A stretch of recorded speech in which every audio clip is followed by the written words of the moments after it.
Hello दोस्तों, आप सभी का स्वागत है आपके अपने परिवार द लॉजिकल साइंस में। मैं हूं आलोक सिंह आतिश और आज के इस वीडियो सेशन में हम लोग बात करने वाले हैं group D repeated science question series के दूसरे पार्ट की। जी हाँ दोस्तों, इससे पीछे के वीडियो सेशन में हम लोगों ने group D repeated science question series का पहला पार्ट देखा था, जहाँ पे हम लोगों ने टोटल 10 क्वेश्चन को करा था, जो कि आपके पिछले ग्रुप डी एग्ज़ाम के अलग अलग शिफ्ट में रिपीट किए गए थे। दोस्तों आज के इस सेशन में भी हम लोग वैसे ही सवालों को करेंगे जो कि ग्रुप डी एग्ज़ाम के अलग अलग शिफ्ट में रिपीट किए जा चुके हैं। और हाँ, आपकी जानकारी के लिए मैं बता दूं कि इस रिपीटेड साइंस क्वेश्चन का PDF आपको हमारे टेलीग्राम ग्रुप से मिल जाएगा, जिसका लिंक मैंने नीचे डिस्क्रिप्शन में डाल दिया है, या फिर आप टेलीग्राम पे जा करके द लॉजिकल साइंस सर्च कर सकते हैं, आपको ग्रुप मिल जाएगा, आप वहाँ से सारी PDF ले सकते हैं। बहरहाल आइए अपने सेशन की शुरुआत करते हैं और चलते हैं पहले क्वेश्चन की तरफ। आपका जो पहला क्वेश्चन है आज के इस सेशन का, क्वेश्चन नंबर 1, क्या पूछा जा रहा है आपसे? बड़ा ही आसान सा सवाल है। आपसे पूछा जा रहा है मनुष्यों के लिए ध्वनि की सर्व सीमा लगभग डैश तक होती है। जी हाँ, आपसे क्वेश्चन करा जा रहा है कि वैसे ध्वनि तरंग जिसको आप सुन पाते हैं उसकी आवृत्ति कितनी होती है।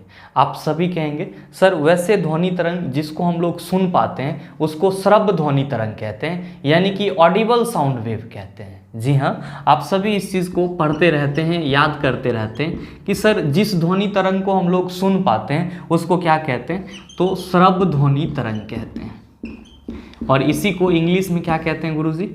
तो ऑडिबल साउंड वेव कहते हैं, ऑडिबल साउंड वेव। अच्छा ये बताइए कि ऑडिबल साउंड वेव जो होता है उसका आवृत्ति कितना होता है? आप सभी फट से कहेंगे सर इसकी आवृत्ति 20 हर्ट्ज से 20,000 हर्ट्ज के बीच का होता है, यानी कि वैसे सभी ध्वनि तरंगे जिसको आप सुन पा रहे हैं उसकी आवृत्ति कितनी होगी सर? 20 हर्ट्ज से 20,000 हर्ट्ज के बीच की होगी। आपसे क्वेश्चन पूछा जा रहा है कि मनुष्यों के लिए ध्वनि की श्रव्य सीमा लगभग डैश तक होती है। आप क्या कहेंगे सर? 20 हर्ट्ज से 20,000 हर्ट्ज के बीच की जितनी भी ध्वनि तरंग होगी उसको हम सुन पाएंगे, मतलब कि हम लोगों का जो श्रव्य सीमा होगा वो कहाँ से कहाँ तक होगा? तो सर 20 हर्ट्ज से 20,000 हर्ट्ज के बीच का होगा। तो आप बताइए कि आपका सही आंसर क्या होगा? आप सभी कहेंगे sir option number C is the right answer of this question. मेरे मित्र ध्यान में रखेंगे कि 20 हर्ट्ज से कम आवृत्ति वाली, 20 हर्ट्ज से कम आवृत्ति वाली जितनी भी ध्वनि तरंग होगी, 20 हर्ट्ज से कम आवृत्ति वाली जितनी भी ध्वनि तरंग होगी उसको आप क्या कहेंगे सर? उसको आप अवश्रव्य ध्वनि तरंग कहेंगे। क्या कहेंगे? अवश्रव्य ध्वनि तरंग कहेंगे, अवश्रव्य ध्वनि तरंग कहेंगे। अच्छा ये किस प्रकार का ध्वनि तरंग होगा? तो सर इसकी जो आवृत्ति होगी वो 20 हर्ट्ज से क्या होगी? कम होगी। इसी को इंग्लिश में हम लोग क्या कहते हैं सर? इंफ्रासोनिक साउंड वेव कहते हैं, इंफ्रासोनिक साउंड वेव कहते हैं। ध्यान में आपको यह भी रखना है कि 20,000 हर्ट्ज से ऊपर की, यानी कि 20,000 हर्ट्ज से ज़्यादा आवृत्ति वाली जितनी भी ध्वनि तरंग होंगी उन सबको आप क्या बोलेंगे? तो सर उन सबको आप पराश्रव्य ध्वनि तरंग बोलेंगे। क्या बोलेंगे सर? पराश्रव्य ध्वनि तरंग बोलेंगे। और हाँ ध्यान में रखेंगे इसी को इंग्लिश में अल्ट्रासोनिक साउंड वेव कहा जाता है, इसी को इंग्लिश में अल्ट्रासोनिक साउंड वेव कहा जाता है। किसको सर? तो पराश्रव्य ध्वनि तरंग को हम लोग इंग्लिश में अल्ट्रासोनिक साउंड वेव कहते हैं। ये किस प्रकार की तरंगे होती है? तो सर इसकी आवृत्ति 20,000 हर्ट्ज से क्या होती है? ज़्यादा होती है। मेरे मित्र ध्यान में रखिएगा कि हम लोग सिर्फ और सिर्फ श्रव्य ध्वनि तरंग को ही सुन सकते हैं, यानी कि वैसे ध्वनि तरंग जिसकी आवृत्ति 20 हर्ट्ज से 20,000 हर्ट्ज के बीच की हो। ना ही हम लोग अवश्रव्य ध्वनि तरंग को सुन सकते हैं और ना ही पराश्रव्य ध्वनि तरंग को सुन सकते हैं। इसका मतलब ये हुआ कि ना तो इंफ्रासोनिक साउंड वेव ऑडिबल है और ना ही आपका अल्ट्रासोनिक साउंड वेव ऑडिबल है। हाँ, कुछ ऐसे एनिमल हैं जिसको अल्ट्रासोनिक साउंड वेव यानी कि पराश्रव्य ध्वनि तरंग सुनने की क्षमता होती है, और वो आपका एनिमल है कौन कौन सा? तो सर कुत्ता जो है ये प्रासरब ध्वनि तरंग को सुन सकती है, बिल्ली भी सुन सकती है, और आपके एग्जाम में चमगादड़ के बारे में भी पूछा जाता है कि निम्नलिखित में से कौन सा जो जंतु है या कौन सा जीव है वो प्रासरब ध्वनि तरंग को सुन सकता है। आपके ऑप्शन में चमगादड़ जरूर रहता है, तो आप इस चीज को ध्यान में रखिएगा। कुत्ता, बिल्ली और चमगादड़ प्रासरब ध्वनि तरंग को सुन सकता है। प्रासरब ध्वनि तरंग गाल्टन की सीटी से उत्पन्न किया जाता है, या फिर आप कह सकते हैं कि दाब विद्युत प्रभाव से आप प्रासरब तरंग यानी कि अल्ट्रासोनिक साउंड वेव को प्रोड्यूस कर सकते हैं। उम्मीद करते हैं आप समझ पाए होंगे। चलते हैं अगले क्वेश्चन की तरफ। आपका जो अगला क्वेश्चन है, क्वेश्चन नंबर 2, आपसे क्या पूछा जा रहा है। बहुत ही आसान सा सवाल है ये भी, लेकिन थोड़ा सा घुमाया गया है, थोड़ा सा दिमाग लगाएंगे आसानी से सॉल्व हो जाएगा। क्वेश्चन कहा जा रहा है कि किसी इलेक्ट्रिक हीटर द्वारा स्रोत से 4 एम्पीयर की विद्युत धारा प्राप्त करने पर उसके सिरों के मध्य विभवांतर 60 वोल्ट होता है। यदि विभवांतर बढ़कर 127.5 वोल्ट हो जाता है तब हीटर द्वारा प्राप्त विद्युत धारा कितनी होगी। आसानी से बनेगा।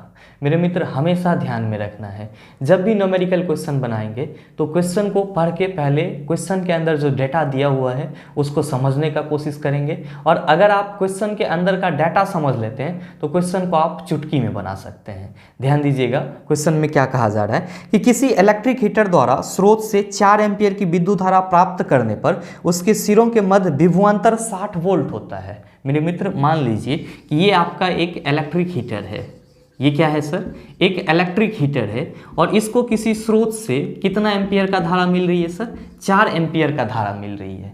ध्यान में रखेंगे, विद्युत धारा को हम लोग आई से रिप्रेजेंट करते हैं, तो आप ये कह सकते हैं कि सर इस इलेक्ट्रिक हीटर को आई विद्युत धारा कितना मिल रहा है सर, 4 एम्पियर मिल रहा है। क्वेश्चन में क्या कहा जा रहा है कि जब इस इलेक्ट्रिक हीटर को 4 एम्पियर की विद्युत धारा दी जाती है तब इसके दोनों सिरों के बीच का विभवांतर, जिसको हम लोग V से रिप्रेजेंट करते हैं, वो कितना हो जा रहा है सर, 60 वोल्ट हो जा रहा है। क्या कहा जा रहा है क्वेश्चन में कि जब इस इलेक्ट्रिक हीटर को 4 एम्पियर की विद्युत धारा दी जा रही है किसी स्रोत से, तब इसके दोनों सिरों के बीच में विभवांतर कितना हो जा रहा है सर, 60 वोल्ट हो जा रहा है। फिर क्या कहा जा रहा है क्वेश्चन में कि जब इसी इलेक्ट्रिक हीटर का विभवांतर बढ़ा करके 127.5 वोल्ट कर दिया जाए, जब इसी इलेक्ट्रिक हीटर का विभवांतर बढ़ाकर कितना कर दिया जाए सर, 127.5 वोल्ट, तो इससे कितना विद्युत धारा प्रवाहित होगी, ये चीज़ आपको बताना है। बड़ा ही आसान सा सवाल है। आप बताइए कि ये बनेगा या नहीं बनेगा। आप में से अभी भी बहुत सारे मित्र सोच रहे होंगे कैसे बनेगा। भाई मेरे ध्यान दो, यहाँ पे आपके इस क्वेश्चन के पहले कंडीशन में या क्वेश्चन के पहले पार्ट में कितना विद्युत धारा प्रवाहित हो रही है इलेक्ट्रिक हीटर से, तो आप कह रहे हैं सर 4 एम्पियर। 4 एम्पियर प्रवाहित होने से इसके दोनों सिरों के बीच में विभवांतर कितना हो जा रहा है सर, तो 60 वोल्ट हो जा रहा है। तो आप ये बताओ कि आपके पास विभवांतर है और विद्युत धारा है, क्या आप इस इलेक्ट्रिक हीटर का प्रतिरोध निकाल सकते हो, रेसिस्टेंस निकाल सकते हो? आप कहेंगे बिल्कुल निकाल सकते हैं। कैसे निकालेंगे सर? तो आप सबों को मालूम है ओम्स लॉ से V इक्वल्स टू क्या होता है सर, IR होता है। ओम का नियम आप सभी को मालूम है कि सर ओम का नियम कहता है कि अगर किसी चालक तार से निश्चित तापमान पर धारा प्रवाहित होती है तो जो विद्युत धारा होती है वो उस चालक तार के विभवांतर के समानुपाती होती है, और हम लोग कांस्टेंट निकालते हैं तो कहते हैं V इक्वल टू IR होता है। तो आप ये ना कह सकते हैं सर कि R इक्वल टू V/I हो जाएगा, होगा या नहीं होगा? आप कहेंगे बिल्कुल होगा। तो भाई मेरे ये बताओ कि आपको यहाँ पे विद्युत धारा दिया हुआ है और विभवांतर दिया हुआ है, तो पहले कंडीशन में इलेक्ट्रिक हीटर का प्रतिरोध कितना है ये आप निकाल सकते हो, आसानी से निकाल सकते हैं। क्या कहेंगे, R इक्वल टू V/I।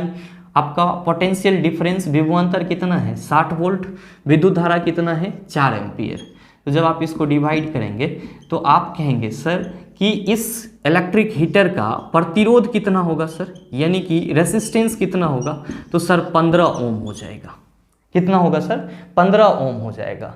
ध्यान दीजिएगा, क्वेश्चन में क्या कहा जा रहा है कि इसी इलेक्ट्रिक हीटर के विभवांतर को 60 वोल्ट से बढ़ा करके 127.5 वोल्ट कर दिया जाए, तब इससे विद्युत धारा कितनी प्रवाहित होगी।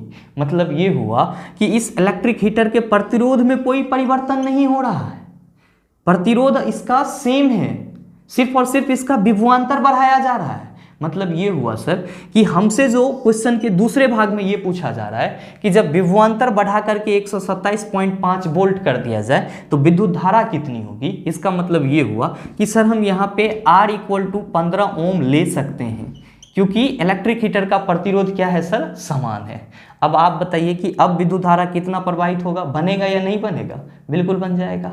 आप कहेंगे सर अभी आप यहाँ पे लिखे हैं V = IR होता है, यहाँ पे R है मालूम और V है मालूम, तो I निकाल सकते हैं। तो आप कहेंगे सर I = हो जाएगा V/R। आप देखिए कि आपका इलेक्ट्रिक पोटेंशियल कितना है, तो आप कहेंगे 127.5 वोल्ट और आपका जो प्रतिरोध है वो कितना है सर 15।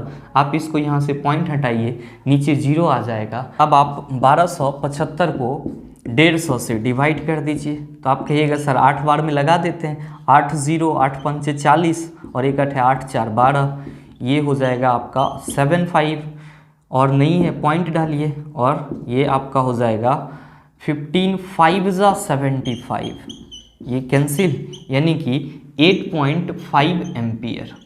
आपके इस क्वेश्चन का सही आंसर क्या हो जाएगा सर, आप सभी कहेंगे sir option number C is the right answer of this question. मेरे मित्र मैंने इसमें कुछ नहीं करा है, क्वेश्चन को सॉल्व करने के लिए डाटा आपके क्वेश्चन में दिया हुआ है। कह रहा है कि इलेक्ट्रिक हीटर से जब 4 एम्पियर की विद्युत धारा प्रवाहित की जाती है तब उसका विभवांतर 60 वोल्ट होता है। तो हमने इस कंडीशन से ये निकाल लिया कि इस इलेक्ट्रिक हीटर का प्रतिरोध कितना है, रेसिस्टेंस कितना है।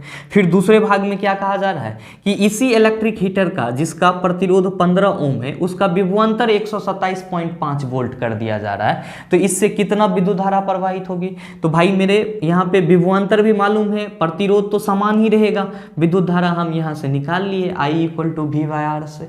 उम्मीद करते हैं समझ पाए होंगे। चलते हैं अगले क्वेश्चन की तरफ। आपका जो अगला सवाल है क्वेश्चन नंबर 3, आपसे क्या पूछा जा रहा है, आपसे पूछा जा रहा है कि निम्नलिखित में से किस तत्व का इलेक्ट्रॉनिक विन्यास 283 है। जी हाँ, आपसे क्वेश्चन करा जा रहा है कि किस तत्व का इलेक्ट्रॉनिक विन्यास, आपके ऑप्शन में तत्व दिए हुए हैं, उसमें से किस तत्व का इलेक्ट्रॉनिक विन्यास यानी कि इलेक्ट्रॉनिक कॉन्फ़िगरेशन 283 है।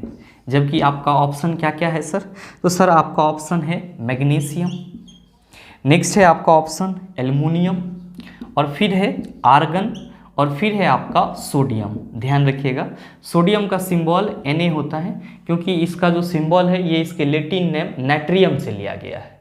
आपसे क्या पूछा जा रहा है कि इन चारों में से किसका इलेक्ट्रॉनिक विन्यास 283 होता है। मेरे मित्र पहले तो आप ये समझिए कि इलेक्ट्रॉनिक विन्यास क्या होता है, तो हम लोग बड़े ही सरल शब्द में कहते हैं कि परमाणु के कक्षा में इलेक्ट्रॉन का जो व्यवस्थित स्वरूप होता है वो क्या कहलाता है, इलेक्ट्रॉनिक विन्यास कहलाता है। ध्यान दीजिएगा, किसी भी तत्व के परमाणु के कक्षा में इलेक्ट्रॉन का व्यवस्थित स्वरूप क्या कहलाता है, इलेक्ट्रॉनिक विन्यास कहलाता है। यानी कि सीधे शब्दों में आप ये कह सकते हैं कि किसी परमाणु के अलग अलग कक्षा में कितना इलेक्ट्रॉन रह सकते हैं, इस चीज़ को हम लोग कैसे निकालते हैं, तो इलेक्ट्रॉनिक विन्यास के थ्रू निकालते हैं। आप कहेंगे सर ये कैसे निकलता है, तो मेरे मित्र ध्यान में रखेंगे कि इलेक्ट्रॉनिक विन्यास किसी भी तत्व के परमाणु संख्या पर निकलता है। इलेक्ट्रॉनिक विन्यास किसी भी तत्व के परमाणु संख्या पर निकलता है। क्यों निकलता है, तो सर आप सभी कहते हैं कि किसी भी तत्व का जितना परमाणु संख्या होता है उसमें उतना ही इलेक्ट्रॉन होता है। इसका मतलब ये हुआ कि सर मैग्नीशियम का परमाणु संख्या 12 है, तो मैग्नीशियम में कुल इलेक्ट्रॉन कितने होंगे, तो 12 होगा सर। एल्युमिनियम का परमाणु संख्या 13 है, तो एल्युमिनियम में कुल इलेक्ट्रॉन कितने होंगे सर, तो 13 होंगे। आर्गन का परमाणु संख्या 18 है, तो आर्गन में कुल इलेक्ट्रॉन कितने होंगे सर, 18 होंगे। सोडियम का परमाणु संख्या 11 है, तो सोडियम में कुल इलेक्ट्रॉन कितने होंगे सर, 11 होंगे। मेरे भाई आप क्या कहते हो इलेक्ट्रॉनिक विन्यास के बारे में, आप कहेंगे सर अभी आपने बताया है कि किसी परमाणु के अलग अलग कक्षा में इलेक्ट्रॉन का जो व्यवस्थित स्वरूप होता है वो इलेक्ट्रॉनिक विन्यास कहलाता है। तो अब सवाल ये है कि सर किसी परमाणु के कक्षा में अधिकतम कितना इलेक्ट्रॉन रह सकता है, तो थोड़ा सा ध्यान दीजिएगा मेरे मित्र। जब आप किसी परमाणु के संरचना की बात करते हैं तो आप कहते हैं परमाणु गोलीय होता है और इसके केंद्र में नाभिक होता है जहां प्रोटॉन और न्यूट्रॉन रहता है। प्रोटॉन और न्यूट्रॉन अस्थायी कण होते हैं, ये परमाणु में चक्कर नहीं लगाते हैं, जबकि इसके चारों ओर जो वृत्ताकार मार्ग होती है उसको हम लोग परमाणु का कक्षा कहते हैं और इसी में इलेक्ट्रॉन चक्कर लगाते रहता है। यानी कि आप ये कह सकते हो कि सर इसी में इलेक्ट्रॉन रहता है। और हम लोग जो इलेक्ट्रॉनिक विन्यास पढ़ते हैं और वहाँ जो कहते हैं कि इलेक्ट्रॉन का व्यवस्थित स्वरूप इलेक्ट्रॉनिक विन्यास कहलाता है, तो इसी कक्षा में जो इलेक्ट्रॉन भरने का तरीका होता है वही क्या कहलाता है, इलेक्ट्रॉनिक विन्यास कहलाता है। मेरे मित्र ध्यान में रखेंगे कि परमाणु की किसी कक्षा में अधिकतम electron, maximum number of electron कितना रह सकता है सर, तो 2n², जहां n क्या है सर, कक्षा संख्या। ध्यान में रखेंगे कि यहाँ पे n जो कक्षा की संख्या है, तो आप कक्षा की संख्या कैसे पता करेंगे, तो नाभिक से जो सटा हुआ कक्षा होगा उसको पहला कक्षा बोलेंगे, इसके बाद का कक्षा को दूसरा कक्षा, इसके बाद के कक्षा को तीसरा कक्षा बोलेंगे, इसके बाद जो होगा चौथा, उसके बाद जो होगा पांचवा। ध्यान में रखेंगे, पहला कक्षा को K से, दूसरा को L से, तीसरा को हम लोग M से रिप्रेजेंट करते हैं, चौथा को N से, और इस तरह से आगे चलते चला जाता है। आप कहेंगे तब ये बताइए पहला कक्षा में कितना अधिकतम इलेक्ट्रॉन रहेगा, तो 2 × 1 का स्क्वायर, 2 इलेक्ट्रॉन रहेगा अधिकतम। दूसरा कक्षा में तो 2 × 2 का स्क्वायर, 8 इलेक्ट्रॉन रहेगा। तीसरा कक्षा में सर अधिकतम कितना रहेगा, तो 2 × 3 का स्क्वायर, 18 इलेक्ट्रॉन रहेगा। ध्यान दीजिए, आपका मैग्नीशियम है यहाँ पे, इसमें टोटल नंबर ऑफ इलेक्ट्रॉन कितना है, तो आप कह रहे हैं सर इसका परमाणु संख्या 12 है, तो टोटल नंबर ऑफ इलेक्ट्रॉन कितना होगा, 12। अगर आप इसके लिए इलेक्ट्रॉनिक कन्फिग्रेशन निकालेंगे तो आप कहेंगे सर इसके परमाणु के कक्षा में इलेक्ट्रॉन को व्यवस्थित करेंगे, तो मान लीजिए कि इसके पहले कक्षा में कितना इलेक्ट्रॉन आप रखेंगे, तो आप कहेंगे सर 2, क्योंकि अधिकतम तो 2 ही रह सकता है। दूसरे में कितना रखिएगा, 8। तीसरे में सर आप कहिएगा तीसरे में रहेगा 18, लेकिन मैग्नीशियम के पहले कक्षा में आपने 2 भर दिया, दूसरे में आपने 8 भर दिया, और इसके पास कुल 12 है ही, 10 आपने खर्च कर दिया, बचा कितना, तो सर 2, तो 2 इसके तीसरे कक्षा में चला जाएगा। सेम कंडीशन सर एल्युमिनियम के साथ होगा, तो आप कहेंगे सर इसके पहले कक्षा में कितना जाएगा, 2, दूसरे कक्षा में सर 8। ध्यान दीजिए, तीसरे कक्षा में जाना कितना चाहिए, 18, लेकिन रहेगा तब ना जाएगा। एल्युमिनियम के पास है कितना इलेक्ट्रॉन सर, 13, तो सर 3 बच रहा है, 3 कहाँ चला जाएगा, सर इसके तीसरे कक्षा में चला जाएगा। कहने की कोई ज़रूरत नहीं है, आपका आंसर आपको मिल गया। आपसे जो क्वेश्चन पूछा जा रहा था कि इलेक्ट्रॉनिक विन्यास 2, 8, 3 निम्नलिखित में से किसका है, तो आप कहेंगे सर एल्युमिनियम का है, तो आपके इस क्वेश्चन का सही answer sir option number B हो जाएगा। मेरे मित्र ध्यान दीजिएगा, जब आप आर्गन का इलेक्ट्रॉनिक कन्फिग्रेशन कक्षा के आधार पे इसी तरह निकालेंगे तो आप कहेंगे सर इसके पहले कक्षा में 2 इलेक्ट्रॉन जाएगा, दूसरे कक्षा में 8 जाएगा, तीसरे में कितना जाएगा, तो सर इसके पास 18 इलेक्ट्रॉन है, 10 यूज हो चुका है, और तीसरे कक्षा में 8 जाएगा। आपको मालूम है आर्गन क्या है, अक्रिय गैस है। क्यों है सर, तो सर किसी भी परमाणु के बाह्यतम कक्षा में अगर 8 इलेक्ट्रॉन आ जाता है तो वो तत्व या वो परमाणु अस्थायी माना जाता है, और ऑक्टेव रूल कहता है कि अगर किसी परमाणु के बाह्यतम कक्षा में 8 इलेक्ट्रॉन है तो वो परमाणु अस्थायी माना जाएगा। साथ ही साथ ये भी कहता है ऑक्टेव रूल कि किसी परमाणु के बाह्यतम कक्षा में 8 से अधिक इलेक्ट्रॉन नहीं रह सकता है। तो आप इस चीज़ को भी ध्यान में रखिएगा। कई दफ़ा आपसे पूछा जाता है कि निम्नलिखित में से अक्रिय गैस कौन सा है, तो आप कहते हैं सर आर्गन है। क्यों है सर, क्योंकि इसका बाह्यतम कक्षा फुलफिल होता है, इसको न किसी से इलेक्ट्रॉन लेने की जरूरत होती है न देने की, इसीलिए ये क्या माना जाता है सर, अक्रिय गैस माना जाता है। और अक्रिय गैस कितने होते हैं, तो सर टोटल 6 होते हैं। आप सबों को मालूम होगा ये चीज़। नेक्स्ट आप सोडियम की बात करेंगे, वही प्रोसेस, पहले कक्षा में 2, दूसरे में 8 जाएगा, तीसरे में 1 जाएगा। सर सोडियम का इलेक्ट्रॉनिक कन्फिग्रेशन 2, 8, 1 हो जाएगा। उम्मीद करते हैं आप समझ पाए होंगे। चलते हैं अगले क्वेश्चन की तरफ। आपका जो अगला क्वेश्चन है, क्वेश्चन नंबर 4, आपसे क्या पूछा जा रहा है, आपसे पूछा जा रहा है निम्नलिखित में से किस में उत्तल दर्पण का उपयोग किया जाता है। आपका ऑप्शन है सेविंग मिरर, डेंटिस्ट का मिरर, वाहनों की हेडलाइट, रियर व्यू मिरर। क्या होगा इसका आंसर, आपसे पूछा जा रहा है कि इन चारों में से किस में उत्तल दर्पण का उपयोग किया जाता है। मेरे मित्र ध्यान में रखेंगे कि आपका जो पहला ऑप्शन दिया हुआ है सेविंग मिरर, इसमें कौन सा दर्पण का उपयोग किया जाता है, तो सर सेविंग मिरर में अवतल दर्पण का उपयोग किया जाता है। अवतल दर्पण का उपयोग किया जाता है, इसी को हम लोग दाढ़ी बनाने वाला मिरर कहते हैं। नेक्स्ट जो आपका ऑप्शन दिया हुआ है डेंटिस्ट, एक्चुअली ये डेंटिस्ट होगा यहाँ पे, यानी कि दांत के जो डॉक्टर होते हैं उसको डेंटिस्ट बोला जाता है। तो डेंटिस्ट का मिरर किसको बोलते हैं हम लोग सर, तो अवतल दर्पण को ही हम लोग क्या कहते हैं, डेंटिस्ट का मिरर कहते हैं। नेक्स्ट आपके ऑप्शन में क्या दिया हुआ है, वाहन की हेडलाइट। वाहन की हेडलाइट, ध्यान रखेंगे कि जितने भी व्हीकल्स हैं उनका जो हेडलाइट होता है उसमें कौन सा दर्पण लगा हुआ रहता है, अवतल दर्पण लगा हुआ रहता है। लेकिन गाड़ी के रियर व्यू मिरर में यानी कि साइड व्यू मिरर में कौन सा दर्पण लगा हुआ रहता है? जो आपका चौथा ऑप्शन दिया हुआ है रियर व्यू मिरर, जिसको हम लोग साइड मिरर भी कहते हैं। तो आप सभी कहते हैं कि सर गाड़ी के साइड मिरर के रूप में उत्तल दर्पण का उपयोग किया जाता है। तो आपके इस क्वेश्चन का सही आंसर क्या हो जाएगा? आप सभी कहेंगे सर ऑप्शन नंबर डी हो जाएगा। मेरे मित्र ध्यान में रखेंगे, आपके एग्जाम में कभी कभी ये भी पूछ लिया जाता है कि सोलर भट्ठी में कौन सा दर्पण यूज किया जाता है? तो आप कहेंगे अवतल दर्पण का उपयोग किया जाता है। और हाँ, आपसे ये भी पूछा जाता है कि सड़कों पर जो स्ट्रीट लाइट लगी हुई रहती है, सड़कों पर जो स्ट्रीट लाइट यानी कि आपके गली में जो लाइट वगैरह लगी हुई रहती है, उसमें कौन सा दर्पण लगा हुआ रहता है? तो सर उत्तल दर्पण लगा हुआ रहता है। कौन सा दर्पण? उत्तल दर्पण। तो आप इस दोनों पॉइंट को भी ध्यान में रखिएगा। उम्मीद करते हैं समझ पाए होंगे। चलते हैं अगले क्वेश्चन की तरफ। आपका जो अगला क्वेश्चन है, क्वेश्चन नंबर 5, आपसे क्या पूछा जा रहा है? आपसे पूछा जा रहा है कि धरती की सतह पर मापे जाने पर एक वस्तु 60 न्यूटन वजन की होती है, चंद्रमा की सतह पर इसका वजन होगा। आप सभी मुंह से आंसर कर दिए होंगे कि सर 10 न्यूटन आंसर होगा। कैसे होगा? तो आइए उसको भी देख लेते हैं। क्वेश्चन में कहा जा रहा है कि धरती की सतह पर मापे जाने पर एक वस्तु 60 न्यूटन वजन की होती है, यानी कि पृथ्वी पर वस्तु का वजन मीन्स भार कितना दिया हुआ है? तो 60 न्यूटन दिया हुआ है। आप सभी को मालूम है कि किसी भी वस्तु का जो भार होता है वो उसके द्रव्यमान और गुरुत्वीय त्वरण के गुणनफल के बराबर होता है। और आप सभी कहते हैं कि सर भार जो है वो गुरुत्वीय त्वरण पर निर्भर करता है, डिपेंड करता है।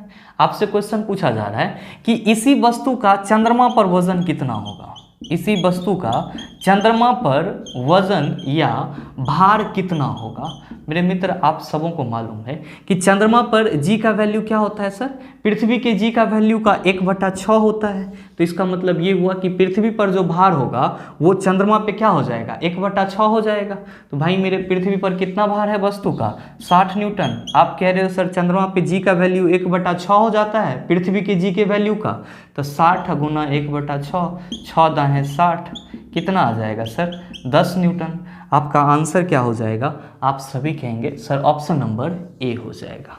मेरे मित्र उम्मीद करते हैं यहाँ तक के जितने भी सवाल थे आप उसको आसानी से समझ पाए होंगे। अब अगर आपको इस टाइप का प्रश्न दोबारा मिल जाए तो आप उसका जवाब आसानी से दे पाएंगे। और हाँ, उम्मीद करते हैं वीडियो आपको अच्छा लगा होगा। अगर आपको वीडियो अच्छा लगा तो वीडियो को लाइक कीजिएगा और ज़्यादा से ज़्यादा शेयर कीजिएगा। और हाँ, अगर चैनल पे नए हैं तो सब्सक्राइब करके बेल आइकन दबाना मत भूलिएगा, ताकि इस तरह के एग्जाम रिलेवेंट वीडियो का नोटिफिकेशन सबसे पहले आपके पास पहुँचे और आप उसका भरपूर फ़ायदा उठा पाए। मिलते हैं फिर अगले सेशन में, तब तक के लिए best of luck. Thank you, have a nice day.